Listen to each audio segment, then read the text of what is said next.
የኢራን አብዮታዊ ዘብ ኔታንያሁን አሳደን እንገድላለን ሲል ዛተ።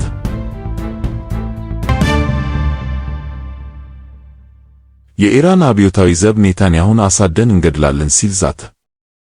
የኢራን እስላማዊ አብዮታዊ ዘብ የእስራኤል ጠቅላይ ሚኒስትር ቤንያሚን ኔታንያሁን አሳደን ለመግደል የምናደርገውን ጥረት እንቀጥላለን ሲል ዝቷል። የኢራን መንግስት የሚያስተዳድራቸው መገናኛ ብዙሃን እንደዘገቡት የአገሪቱ ጦር ባደረሰው 52ኛ ዙር ጥቃት በእስራኤል ያሉ ኢላማዎች እንዲሁም በቀጠናው የሚገኙ የአሜሪካ ጦር ሰፈሮች ተጎድተዋል። አብዮታዊ ዘቡ ባወጣው መግለጫ ጽዮናዊው ወንጀለኛ ጠቅላይ ሚኒስትር አሁንም በሕይወት ካለ እርሱን ለማደን እና ለመግደል በሙሉ ኃይላችን እርምጃ መውሰድ እንቀጥላለን ማለቱን የዜና ወኪሉ አሶሺየትድ ፕሬስ ዘግቧል። ይህ በእንዲህ እንዳለ በኢራን ውሪማ ከተማ ውስጥ ለእስራኤል ወታደራዊና የፖሊስ እንዲሁም ሌሎችም የደህንነት መረጃዎችን በማቀበል የተጠረጠሩ 20 ሰዎች በቁጥጥር ስር ውለዋል። ለኢራን እስላማዊ አብዮታዊ ዘብ ቅርብ የሆነው ታስኒም እንደዘገበው ይህ ከእስራኤል ጋር ትስስር ያላቸው አካሎች ላይ እርምጃ የተወሰደ ሲሆን 20 ግለሰቦችም ታስረዋል። ኢራን በኢነርጂ ተቋማቷ ላይ የሚደርስባትን ጥቃት የአሜሪካ ኩባንያዎችን ኢላማ በማድረግ እንደምትመልስ ተናገረች። ኢራን በኢነርጂ ተቋማቷ ላይ ለደረሰባት ጥቃት በመካከለኛው ምስራቅ የሚገኙ የአሜሪካ ኩባንያዎችን በማጥቃት ምላሽ እንደምትሰጥ የኢራን የውጭ ጉዳይ ሚኒስትር አባስ አራግቺ መግለጻቸው ተዘገበ። የውጭ ጉዳይ ሚኒስትሩ የኢራን ተቋማት ኢላማ የሚደረጉ ከሆነ ኃይሎቻችን በቀጠናው ያሉ የአሜሪካ ኩባንያዎችን ወይም አሜሪካ ድርሻ የያዘችባቸው ኩባንያዎችን የጥቃት ኢላማ ያደርጋሉ ማለታቸውን ከኢራን እስላማዊ አብዮታዊ ዘብ ጋር ግንኙነት ያለው ታስኒም የዜና ወኪል ዘግቧል። በእርግጠኝነት ለነዚህ ጥቃቶች ምላሽ እንሰጣለን፣ በተመሳሳይ ጥቅጥቅ ያለ ሕዝብ የሚገኝባቸውን አካባቢዎች ኢላማ ላለማድረግ በጥንቃቄ እንቀሳቀሳለን ብለዋል።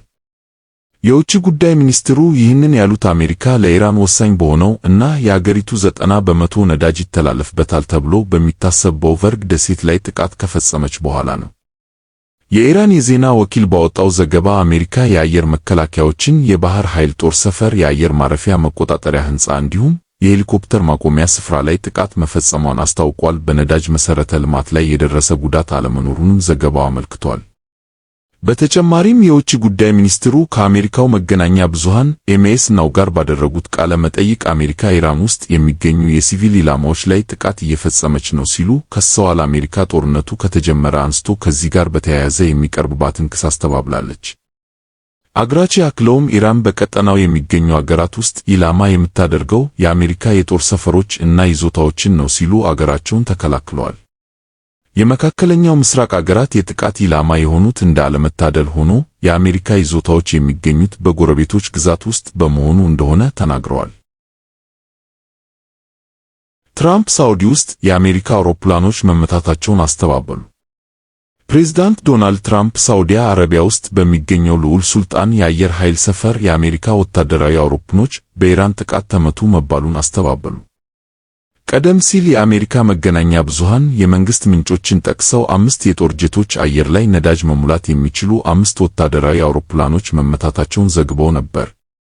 ፕሬዝዳንት ትራምፕ ቅዳሜ ከሰዓት በኋላ በትሩዝ ሶሻል የማህበራዊ ሚዲያ ገጻቸው ላይ ባሰፈሩት ጽሑፍ የአየር ኃይል ሰፈሩ ከቀናት በፊት ጥቃት እንደደረሰበት እና አውሮፕላኖቹ እንዳልተመቱ እና እንዳልተጎዱ በመግለጽ አስተባብለዋል።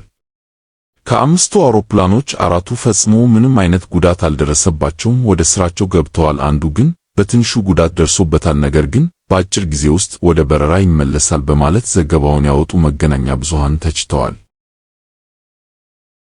በኳታር ዶሃ ነዋሪዎች ከከተማዋ ማዕከል እንዲወጡ እየተደረገ ነው። የኳታር የአገር ውስጥ ጉዳይ ሚኒስቴር ከበርካታ አካባቢዎች ለጥንቃቄ በሚል ነዋሪዎችን እያስወጣ መሆኑን አስታውቋል።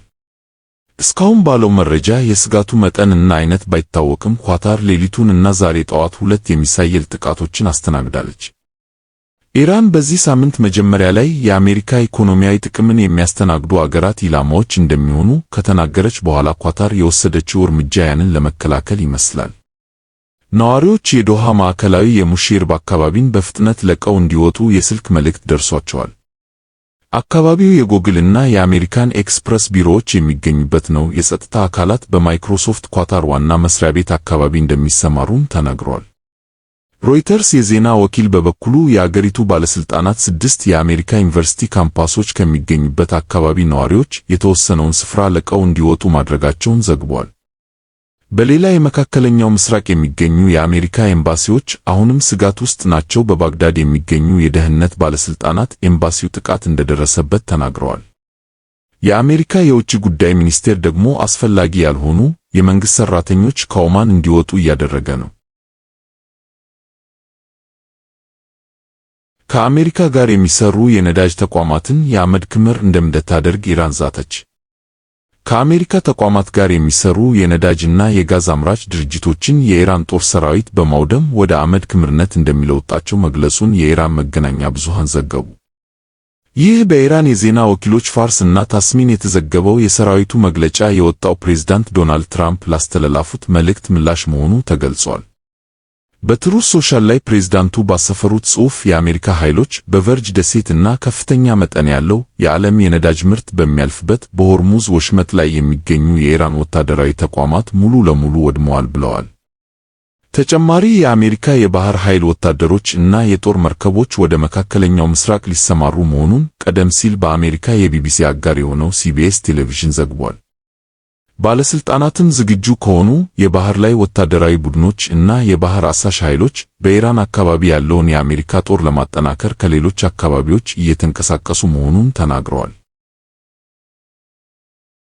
ኢራን በእስራኤል ላይ ጥቃት ስትከፍት እስራኤል ደግሞ ለኢራናውያን ማስጠንቀቂያ አወጣች። በመካከለኛው ምስራቅ እየተካሄደ ባለው ጦርነት ኢራን እና እስራኤል የሚፈጽሙት ጥቃት ተጠናክሮ ቀጥሏል። ኢራን በእስራኤል ላይ ተከታታይ ጥቃቶችን መክፈቷን ስታስታውቅ፣ እስራኤል ደግሞ ከአንዳንድ ቦታዎች ኢራናውያን ለቀው እንዲወጡ አስጠንቅቃለች። የኢራን እስላማዊ አብዮታዊ ዘብ ጦርነቱ ከተጀመረ ወዲህ በዛሬው ዕለት 48ኛውን የጥቃት ማዕበል በእስራኤል ላይ መክፈቱን የኢራን መንግስት መገናኛ ብዙሃን ዘግበዋል። የእስላማዊ ሪፐብሊክ ዜና ወኪል እንዳለው ጥቃቶቹ የተከፈቱት በሊባኖስ ከሚገኘው ሄዝቦላ ጋር በመቀናጀት በአንድ ላይ ነው። ከዚህ ጋር በተያያዘም የእስራኤል ጦር በደቡባዊ ሊባኖስ የሚገኝ የሄዝቦላህን የጦር መሳሪያ ማከማቻን መምታቱንና በኢራን የሚደገፈው ቡድን አባላት ወደ ማከማቻው ሮኬቶችን ሲያጓጉዙ መታየታቸውን ገልጿል። ይህንንም ተከትሎ የእስራኤል አየር ኃይል የጦር መሳሪያ ማከማቻውን በመደብደብ የሄዝቦላህ አባላትን መደምሰሱን ጦር ኃይሉ በማህበራዊ ሚዲያ ገጹ ላይ ባወጣው መግለጫ አመልክቷል። በኢራን ላይ ጥቃት እያካሄደው የሚገኘው የእስራኤል ጦር በምዕራባዊ ኢራን ውስጥ በምትገኘው ታብሪዝ ከተማ ውስጥ ባለ የኢንዱስትሪ አካባቢ የሚኖሩ ሰዎች አካባቢውን ለቀው እንዲወጡ ማስጠንቀቂያ ሰጥቷል። ጥቃት የሚፈጸምበትን አካባቢ ከሚያመለክት ካርታ ጋር ለከተማዋ ነዋሪዎች የተላለፈው ማስጠንቀቂያው በተጠቀሰው ስፍራ የእስራኤል ሰራዊት በቀጣይ ሰዓታት ውስጥ እርምጃ እንደሚወስድ ገልጿል። ጨምሮም ጥቃቱ በቅርቡ ከተፈጸሙ ወታደራዊ እርምጃዎች ጋር የሚመሳሰልና የኢራን አገዛዝ ወታደራዊ መሰረተ ልማት ኢላማ ያደረገ መሆኑንም አስታውቋል። በዚህም ምክንያት በተጠቀሰው አካባቢ ያሉ ሰዎች ለደህንነታቸው ሲሉ በአስቸኳይ ለቀው እንዲወጡና በቦታው መቆየት በሕይወት ላይ አደጋ የሚያስከትል መሆኑን አስጠንቅቋል።